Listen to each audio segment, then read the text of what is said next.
Today's video is about so much more than the build-up to complete dominance in a boxing ring.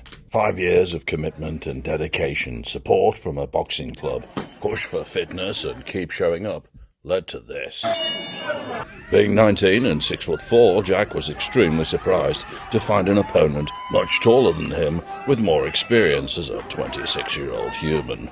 In round 1, as Jack was prancing round like a transgender pensioner at line dancing, a full house of screaming supporters didn't realise at this stage Jack had a strategy. He was conserving his energy for what was about to come. At the beginning of round 2, a heavily baited audience were undecided on who was likely to win. Blind faith and hope started to transition into the realization that Jack was in control of that boxing ring. At the end of round 2, that most important thing came.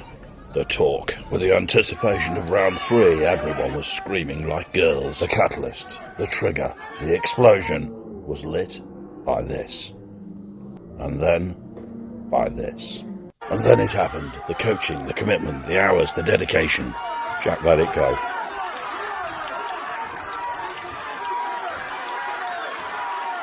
With the first stoppage, Jack hadn't just proved that he was a boxer. He proved he was a showman. With a job to be done and only victory in mind, Jack looked like a caged animal in his new section of the ring. Furthermore, this was only served to be proven by the second stage of Jack's explosion. Even now, we're unsure what this is. By the time the second stoppage came, this boxing match was over, with Magda leading a clear victory of her own with acoustical domination and an extremely proud room.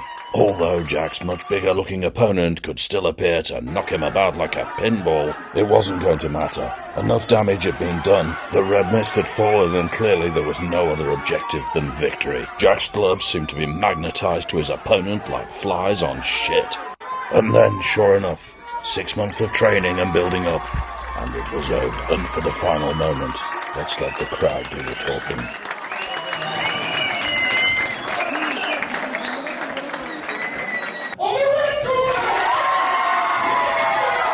At a time that's never been more difficult for young men to find their place in the world, motivation and what they want to do themselves, Ross and the team at SFK have been like a family to Jack and led him to tonight's victory. When Jack finds something he wants to do, he gets obsessed, and never have I been more impressed than what he did tonight. All Jack now needs to do is discover the next obsession.